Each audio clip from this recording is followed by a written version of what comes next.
Can Xiaomi 17 Ultra, with the help of computational photography and a 1-inch type sensor, rival a full-frame Sony camera that, with the lenses I use today, costs around $5,000? Let's answer it by doing a blind test. You have to pick if camera A is the Sony a7C Mark II or if it is the Xiaomi 17 Ultra. You can try to get the answer by looking for cues in the footage, but I bet it is not as easy as it sounds. And I'm not just showing footage of static objects, but even for humans, the difference is becoming really minimal. If you didn't guess already, probably this last footage reveals the answer, since in camera A, we do see more background blur compared to the camera B. Camera A is the Sony and camera B is the Xiaomi.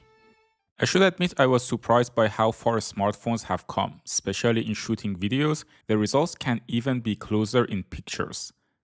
For example, if you look at this picture with the main lens, the Xiaomi is doing an insane job considering it is only a phone. Of course, the colors are a bit different, but the quality is perfect. Maybe the only noticeable difference is that, of course, you can achieve much better bokeh on a camera, as you can see here compared to a phone. Especially if you use prime lenses like the 24mm lens from Sony I am using here. If you look at pictures like this, where bokeh is not really a factor, you do find the ones coming out of Sony and Xiaomi even more comparable, other than the fact that Xiaomi has a tendency to be more on the magenta side. One thing that I do find quite different between the phone and the camera is that the highlights on Sony are usually better preserved, whereas on Xiaomi everything is flatter. This is less of an issue when you are taking videos or photos of nature. The same also goes for architecture photography and videography, and I would argue that in those situations, it is more important to have a camera with a longer zoom range, which brings me to the next point on why Xiaomi 17 Ultra is awesome. This one has a continuous 75 to 100mm optical zoom lens. Zoom lenses for cameras are rather heavy. For example, for this comparison, I'm using an 85mm Sony Prime, and look how huge it is even though it has a fixed focal length. The Xiaomi telephoto sensor is also rather large, and as you can see, despite the fact that it is being compared to a prime lens, it is holding its own regarding bokeh. It is also processing Maria's face really nicely despite the fact that she's facing directly into the sunlight. For photos too, I do like Xiaomi Leica Authentic processing with the telephoto lens, even though it has a lot of magenta compared to the more green tone on Sony.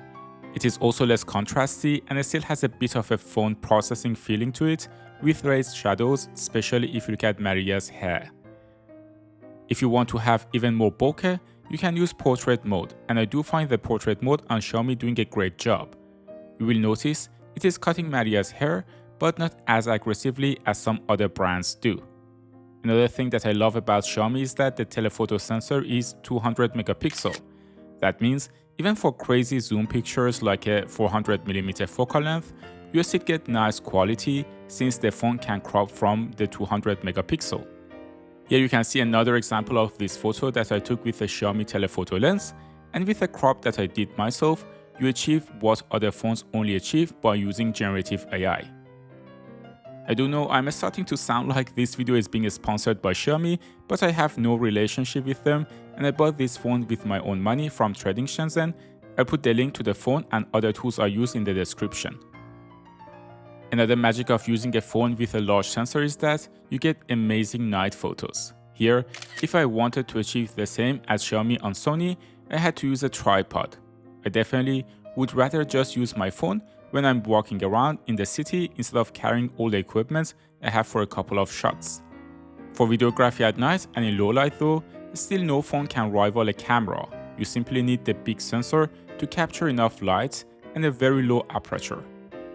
A phone, on the other hand, gives you better stabilization in video, and even though Xiaomi doesn't give the most stabilized footage on a smartphone, it is still noticeably better than a camera. Also, the telephoto camera on Xiaomi can take amazing macro shots. You can do the same with a camera too, of course, but Xiaomi also processes the photos nicely, and that saves a lot of time. Another advantage of carrying a phone is that you get creative colors at your fingertips. As a disclaimer, a lot of dedicated cameras like Fuji ones also give you these options, For example, here I'm taking a photo of Maria in different styles, and the Leica edition of Xiaomi 17 Ultra has even more options that do more processing.